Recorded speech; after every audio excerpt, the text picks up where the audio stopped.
सर्वांना नमस्कार. Contract marriage अभय दीक्षा या लव्ह स्टोरीचे 12 एपिसोड यापूर्वीच अपलोड केलेले आहेत. कृपया ते सर्व भाग ऐकण्यासाठी आपल्या चॅनलला सबस्क्राईब करा. दीक्षा फार नटून थटून अभयची वाट बघत असते आणि बेल वाजते. ती दरवाजा उघडते आणि त्याच्याकडे पाठ करून आय लव्ह यू अभय म्हणते आणि तिच्या कानावर जेसीचा आवाज येतो. आता पुढे. जेसीचा आवाज ऐकून दीक्षाचा चेहरा उतरतो आणि ती मागे वळून आश्चर्याने पाहते. तर जेसीचा चेहरा पार उतरलेला असतो. ती खूप टेन्शनमध्ये असते. असं वाटत असतं की तिला कसलं तरी टेन्शन आहे असं ती दाखवत असते आणि तिचा तसा तो चेहरा पाहून हळव्या दीक्षाला तिची दया आली. दीक्षा तिला आधार देते, सोफ्यावर बसवते आणि जेसी दीक्षाच्या गळ्यात पडून रडायला लागते. दीक्षाला तर काही समजतच नाही. ती तिला म्हणते, जेसी अगं काय झालं आहे, तू का रडतेस? तरी जेसी रडतच राहते. दीक्षा तिला पाणी देते, तिच्या पाठीवर मायेनं थोपटते आणि जेसी तिरक्या नजरेने तिचा चेहरा पाहते आणि तिला आता खात्री वाटते की भोळी दीक्षा तिच्या जाळ्यात अडकणार. मग ती बोलायला सुरुवात करते. ती दीक्षाचा हात हातात घेते आणि म्हणते, दीक्षा कसं सांगू ग तुला, माझ्या मनाची खूप घालमेल सुरू आहे. तू एक मुलगी आहेस आणि तूच मला चांगलं समजून घेऊ शकतेस, म्हणून मी तुझ्याजवळ माझं मन मोकळं करत आहे. मला माहीत आहे मी त्या दिवशी तुझ्यामुळे अभयसोबत भांडले, त्याचा तुला राग आला असेल, पण माझी चूक होती ती, मला माफ कर. तू खूप चांगली आहेस दीक्षा. दीक्षा काहीही न समजून तिला म्हणते, अगं बोल ना, मी घेईन समजून, काय आहे तुझ्या मनात? जेसी म्हणते, दीक्षा आय लव्ह अभय, मी अभयच्या प्रेमात पडले आहे पुन्हा एकदा. आणि हे ऐकून दीक्षाच्या पायाखालची जमीनच सरकते. रिलेशनशिप म्हणजे काय हे तिला आता कळलं होतं, पण प्रेम कधीच खोटं नसतं आणि रिलेशनशिपमध्येच प्रेमात पडले की तेच नातं आयुष्यभर टिकवतात. दीक्षाचा पडलेला चेहरा पाहून जेसी खुश होत पुढे म्हणते, मी त्याच्याशिवाय जगू नाही शकत. गेली 2 वर्षे आम्ही रिलेशनशिपमध्ये आहे. त्यानं मला प्रपोज केलं, पण मी आमची एंगेजमेंट तोडून फार मोठी चूक केली. पण मला माझी चूक समजली आहे. मला आता समजलं आहे की अभयवर खूप प्रेम करते. तू मीतकडे गेली आणि त्या रात्री मला अभयने फोन करून बोलवून घेतलं आणि मी आणि अभय पुन्हा एकत्र आलो. हे तर तुला माहीतच आहे. त्याला आमचं नातं, हे रिलेशन पुढे न्यायचं होतं आयुष्यभरासाठी. आम्ही आता लग्न करणार होतो, पण अचानक असं काय घडलं की अभय आता माझ्याशी लग्न करायला तयार नाही. कारण काय आहे मला माहीत नाही. आणि आता खरं कारण दीक्षाला समजलं की अभय का असं करतोय. कारण होतं दीक्षा मीतकडून परत आली आणि म्हणूनच अभय जेसीसोबत लग्नाला नकार देत असणार. दीक्षाला विचारात गुंतलेलं पाहून जेसी आणखीन तिचा ब्रेन वॉश करते आणि म्हणते, पण दीक्षा, जेव्हा आपलं प्रेम आपल्याला मिळत नाही तेव्हा काय यातना होतात हे तुला जास्त माहीत आहे.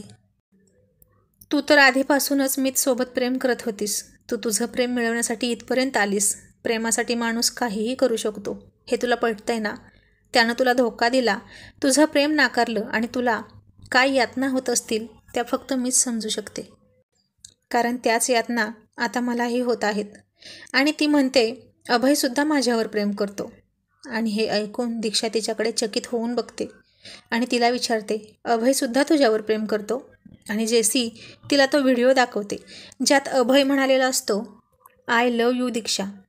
तो त्याच रात्रीचा व्हिडिओ असतो ज्या रात्री दीक्षाला मीतकडे तो सोडून आलेला असतो आणि खूप दारू पिऊन आलेला असतो आणि जेसी त्याचा फायदा घेते. अभय दीक्षा आहे असं समजून तिच्यासोबत नशेत बेड शेअर करत असतो आणि दीक्षाचं नाव घेऊन प्रेम कबूल करत असतो. पण जेसीनं दीक्षाचं नाव कट केलेलं असतं त्या व्हिडिओमधून आणि त्या व्हिडिओचा उपयोग कधी कसा करायचा हे तिला बरोबर माहीत होतं आणि आत्ता तिनं त्याचा उपयोग केला होता. जेसी आणि अभयचा तो विवस्त्र अवस्थेतला व्हिडिओ आणि तिच्यासाठीच बेभान होऊन म्हणालेलं आय लव्ह यू त्याच्या तोंडून ऐकून दीक्षाला फार मोठा धक्का बसतो. तिच्या हृदयाचे 1000 तुकडे होतात. आता दीक्षासमोर सगळं क्लिअर असतं. त्या दोघांचं रिलेशन, त्यानं तिला प्रपोज केलेलं, ती परत आलेली दीक्षा नसताना.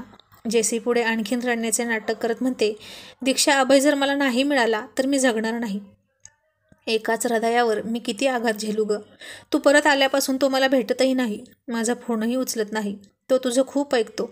तूच त्याला सांग ना प्लीज, माझं प्रेम मला परत मिळवून दे. आता दीक्षापुढे फार मोठा प्रश्न निर्माण झाला होता. तिच्या डोळ्यातून एक थेंब ओघळून तिच्या गालावर येतो. जेसी म्हणते, दीक्षा, त्या दिवशी मी तुझ्याशी खूप चुकीचं वागले, त्याबद्दल मी पुन्हा तुझी माफी मागते. पण जर तू सांगितलंस तरच अभय माझा होईल.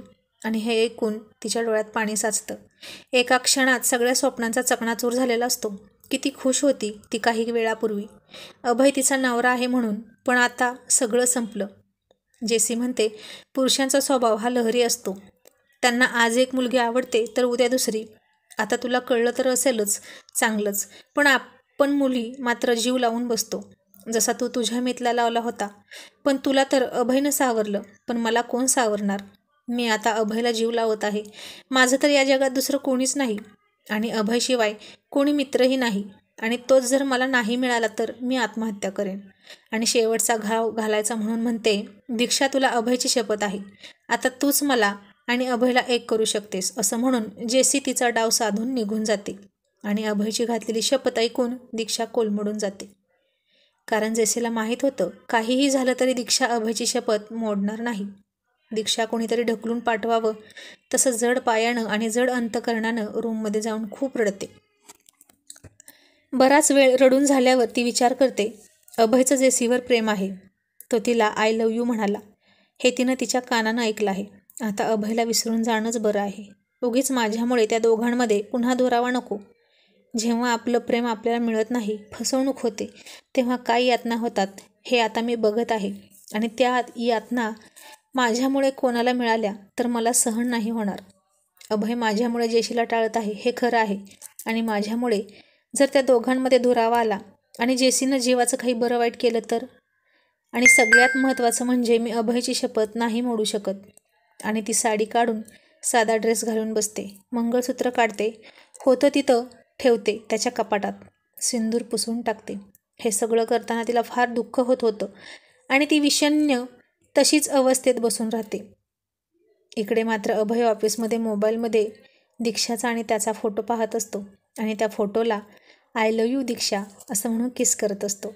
आणि स्वतःशीच लाजून हसत म्हणाला, मला माहीत आहे तू आज मला स्वीकारणार आहेस. तो दीक्षासाठी घरी येताना फुलं घेत असतो. त्याला तर कसलाच धीर नसतो. पंख असते तर आता उडूनच गेलो असतो असं त्याला वाटतं. आज नेमकं थोडं लेट झालेलं असतं आणि तो घरी येतो. त्याला वाटतं दीक्षा नेहमीप्रमाणे हसून दरवाजा उघडेल आणि हसून स्वागत करेल. पण दरवाजा नोकर उघडतो. त्याला दीक्षा कुठेच दिसत नाही. म्हणून तो तिच्या रूममध्ये जातो. त्याच्या हातामध्ये फुलं असतात. तिला पाहून परीक्षेच्या पेपरला बसल्यासारखं त्याची फिलिंग असते. थोडा घाबरलेला, थोडा अस्वस्थ आणि खुशसुद्धा असतो. तो एक दीर्घ श्वास घेतो. कोरड्या ओठांवरून जीभ फिरवतो आणि तिच्या पाठमोऱ्या आकृतीकडे बघून म्हणतो, दीक्षा मी आलोय. काय बोलायचं होतं तुला? सांग ना. माझे कान आतुर झाले आहेत आणि मला माहीत आहे तू काय म्हणणार आहेस. हे ऐकून तिचे डोळे भरून येतात. ती डोळे घट्ट मिटून तिचे अश्रू आतल्या आत पिण्याचा प्रयत्न करते. त्याच्याकडे नकोच बघायला. त्याच्या डोळ्यात पाहिलं तर मी कमजोर पडेन असं तिला वाटतं आणि ती गप्प बसते. तिचं असं वागणं त्याच्या कल्पनेपलीकडचं होतं. त्यानं तर विचार केला होता की ती खूप सजलेली असेल, खूप खुश असेल. तिचा अबोला त्याला सहन होत नाही आणि म्हणतो, बोल ना दीक्षा प्लीज, आता आणखीन माझा अंत नको पाहू. आणि दीक्षा स्वतःच्या काळजावर दगड आणि भावनांना आवर घालत म्हणते, अभय तू माझ्यासाठी खूप काही केलं आहेस आत्तापर्यंत. मला मीच्या तावडीतून सोडवून माझ्यावर उपकार केले आहेत. त्याला कळत नाही की आज अचानक ती उपकाराची भाषा का बोलते अशी. तो नाराज होत म्हणाला, दीक्षा अगं हे बोलायचं होतं का तुला? ती म्हणाली, नाही अभय हे नाही. आणि तो खुश झाला. मग नक्कीच ती मला आय लव्ह यू म्हणणार असं त्याला वाटलं. आणि तो तिला म्हणाला, मग बोल ना पटकन, मी खूप आतुर झालो आहे तुझ्या तोंडून आय लव्ह यू अभय हे ऐकायला, असं तो मनातच म्हणतो. आणि ती त्याला म्हणाली, अभय मला पुन्हा भारतात जायचं आहे. माझी जाण्याची व्यवस्था कर. आणि हे ऐकून अभयला खूप मोठा धक्का बसतो. त्याच्या हातातून फुलं खाली पडतात. त्याला विश्वास न बसून तो म्हणतो, दीक्षा खरंच तुला हेच बोलायचं होतं? ती म्हणते, हो मला हेच बोलायचं होतं. अभय म्हणतो, नाही मला विश्वास बसत नाही, कारण दुपारी तुझ्या आवाजातील लज्जा मला वेगळंच काहीतरी सांगत होती. ती म्हणते, नाही अभय तो तुझा भ्रम असेल, मी लाजत नव्हते. मग विना तिकीट ट्रेनने फिरायला जायचं आहे असं का म्हणालीस? आणि आता काय उत्तर द्यावं हे दीक्षाला सुचत नाही. म्हणून ती म्हणते, मी आता पुन्हा भारतात जाणार ना, म्हणून मला शेवटचं फिरायचं होतं. अभय तिचं ते होपलेस बोलणं ऐकून तिच्यासमोर येत म्हणतो, दीक्षा पण का जाणार आहेस तू परत? तुला कोणी काही बोललं का? ती पुन्हा त्याच्यापासून नजर चोरत म्हणाली, अभय मी इथं का राहू? आपलं लग्न संपलं आहे, आपलं कॉन्ट्रॅक्ट संपलं आहे. अभय, आपण दोघेही आता मुक्त आहोत या जबरदस्तीच्या नात्यातून. अभयला आता काय बोलावं तेच समजत नाही. आज ही अशी अचानक का बोलते आहे? आणि तो मनात म्हणतो, अभय, आता गप्प बसून चालणार नाही. आता तुला बोलावंच लागेल. आणि तो तिला खांद्याला पकडून हलवत म्हणाला, दीक्षा, मला माझ्या डोळ्यात पाहून खरं खरं सांग की तुझ्या मनात माझ्याबद्दल काहीच नाही. आणि ती नजर चोरून पुन्हा म्हणाली, नाही. दीक्षा, तू माझ्यावर प्रेम करत नाही? ती त्याच्यापासून दूर जात म्हणाली, नाही. मी का करू तुझ्यावर प्रेम? मी फक्त मीतवर प्रेम केलं आणि त्यानंही मला दगा दिला. आता मी आयुष्यात कोणावरच विश्वास नाही ठेवू शकत. मग तो म्हणाला, मग का माझ्यासाठी इतकं करतेस? ती म्हणते, कारण तू माझ्यासाठी करतो म्हणून. अगं दीक्षा, आय लव्ह यू. मी तुझ्यावर प्रेम करतो म्हणून मी हे करतो. मला तर वाटतच नव्हतं की मी अशा अवस्थेत तुला माझं प्रेम कबूल करावं लागेल. पण अगं तुझं काय? तू का म्हणून माझी इतकी काळजी करतेस? आणि ती म्हणते, मी तुझ्या उपकाराची परतफेड म्हणून तुझ्यासाठी सर्व करते. सिरियसली दीक्षा, तुला खरंच असं वाटतं की मी तुझ्यावर उपकार केलेत? हो, ती म्हणाली. अगं वेडे, मी तर तुझ्यावर प्रेम करतो. आणि ती म्हणाली, आणि जेसीचं काय? अगं ती कुठून आली आता आपल्यामध्ये? अभय, आता नाही. ती पूर्वीपासून आहे तुझ्या आयुष्यात. मध्ये तर मीच आली आहे. अगं पण आमचं बॉन्डिंग नाही जे आपल्यात आहे तसं. ती म्हणते, तेही जुळेल. आपलं तरी कुठं होतं बॉन्डिंग? ती हुंदका आवरत म्हणते. तो आता खूप वैतागला होता. हिला कळत कसं नाही यार माझं प्रेम. दीक्षा, आय रिअली लव्ह यू यार. असं म्हणून त्यानं तिला स्वतःकडे वळवली आणि ती म्हणाली, असं तर तू तिलाही म्हणाला होता की तुझं तिच्यावर प्रेम आहे. तुमची एंगेजमेंट झाली होती. अगं तुला माहीत आहे ना, तिनेच ती तोडली एंगेजमेंट. आणि तेव्हाही माझ्या डोळ्यासमोर आपल्या लग्नाचे विधी आले होते. तुझा चेहरा आला होता. दीक्षा, माझ्या मनात फक्त तूच आहेस. आणि दीक्षा मनात फार अगतिक होऊन म्हणाली, मला माहीत आहे रे अभय, पण मी तुझ्या शब्दाने बांधले आहे. आणि ती पुढे म्हणाली त्याला, अभय, पण जेसी आता तुझ्यावर खूप प्रेम करते आणि आपलं प्रेम नाही मिळालं तर काय दुःख होतं हे मला माहीत आहे. जेसीला तिचं प्रेम मिळालं पाहिजे. अभय म्हणतो, वा वा, आणि माझ्या प्रेमाचं काय? ते मला मिळालं नको? दीक्षा म्हणते, अभय, तुला तुझं प्रेमच मिळतंय, पहिलं प्रेम. तो डोकं पकडून म्हणाला, नाही दीक्षा, माझं प्रेम तर तूच आहेस, मनापासून केलेलं. तो तिच्याशी खूप खूप भांडत असतो, पण शेवटी तो ऐकत नाही म्हणून ती रागात म्हणाली, अभय, तू सुद्धा मीचसारखा धोकेबाज आहेस रे. त्यानं मला धोका दिला आणि तू जेसीला. आणि तिच्या तोंडून हे ऐकून त्याला प्रचंड धक्का बसला. असा विचार, तोही माझ्याबद्दल? दीक्षा, मी तसा नाही. ती म्हणाली, अभय, आता मला कोणावरच विश्वास नाही. मी खूप मोठा धोका पचवला आहे. मी आता कोणत्याच नात्यात गुंतू नाही शकत. आणि आपला डिवोर्ससुद्धा झाला आहे. तो म्हणाला, नाही दीक्षा, अगं मी पेपर अजून सबमिट नाही केले. ते अजून माझ्याजवळच आहेत. मला तुला कधीच सोडायची नव्हती दीक्षा. कधीच घटस्फोट द्यायचा नव्हता. दीक्षा म्हणाली, बघ अभय, म्हणजे तू माझ्याशी खोटं बोललास की पेपर सबमिट केले. काही तू त्याही वेळी खोटं बोललास आणि आत्ताही. मग जेसीनं आणि मी कसा तुझ्यावर विश्वास ठेवायचा? काल तुला जेसी आवडली, आज मी, उद्या दुसरीच कोणी आवडेल, हो ना? आणि अभय आता डोकं धरूनच सोफ्यावर बसला. कसं सांगू, काय सांगू? ती त्याचे सगळे मुद्दे खोडून काढत होती. तिला काही समजून घ्यायचंच नव्हतं. मग समजावून तरी काय उपयोग? अभय आता फार चिडला आणि त्याने रागातच तिच्या दंडाला पकडलं आणि स्वतःकडे वळवून तिला विचारलं, नक्की तुला काय हवंय? तुझ्या मनात काय आहे ते मला स्पष्ट सांग. तू माझ्यावर प्रेम करतेस की नाही? आणि ती त्याला टाळत नजर चोरून म्हणाली, नाही. तो म्हणाला, असं नाही, माझ्या डोळ्यात डोळे घालून बोल. असं तो तिला म्हणाला. मग तिने एकदम घट्ट डोळे मिटले, सगळे अश्रू आतले आत पिळून घेतले. कारण अभयच्या डोळ्यात डोळे घातले तर ती कमजोर पडेल आणि तिचे डोळे त्याला सगळं खरं खरं सांगतील. म्हणून तिनं एकदा डोळे मिटले, सगळे अश्रू पिळून घेतले आणि त्याच्या डोळ्यात डोळे घालून म्हणाली, अभय, मी तुझ्यावर प्रेम करत नाही. तुझ्यावर फक्त जेसीचा हक्क आहे. तू तिच्याशी लग्न कर. आणि अभयने चिडून जोरात ड्रेसिंग टेबलवरच्या आरशावर बुक्की मारली. खळकन काच फुटली आणि अभयचा हात रक्तबंबाळ झाला. तसा दीक्षाचा जीव कळवळला आणि तिने पटकन त्याचा हात हातात घेतला आणि ओरडली, वेडा आहेस का तू अभय?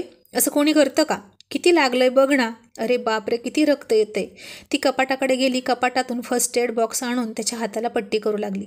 तिची ही घालमेल अस्वस्थता अभय अश्रूने भरलेल्या डोळ्यांनी शांतपणे पाहत होता आणि मनात म्हणाला, किती जीव तुटतो आहे तुझा माझ्यासाठी.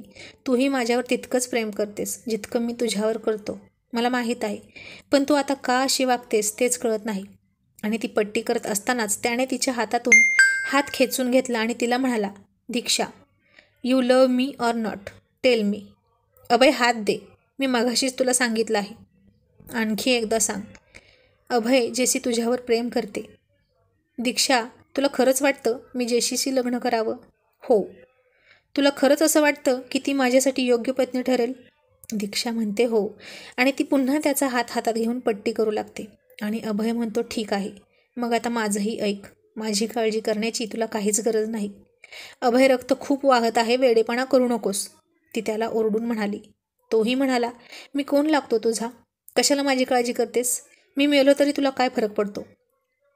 मी तुझी लवकरच व्यवस्था करतो भारतात परत जाण्याची. आता आपण एकत्र न राहिलेलंच बरं. घरच्यांना काय सांगायचं ते माझं मी बघेल. असं म्हणून हातातून रक्त गळत असतं तरी तो जोरात दार आपटून बाहेर जातो. अख्ख्या फ्लोअरवर रक्ताचे डाग सांडलेले असतात. तो रागातच गाडीत बसतो. इतक्या रात्री बाहेर निघून जातो.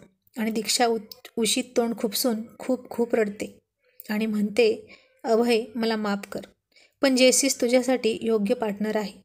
आता पुढे काय होणार? दीक्षा भारतात परत येणार का, हे पाहणं रंजक ठरणार आहे. आणि अशाच कथांचे आणखीन एपिसोड ऐकण्यासाठी आपल्या मराठी चातुर्य कथा या चॅनलची लिंक डिस्क्रिप्शन बॉक्समध्ये दिली आहे. तिला लाईक करा, शेअर करा आणि फॉलो करा. थँक्यू.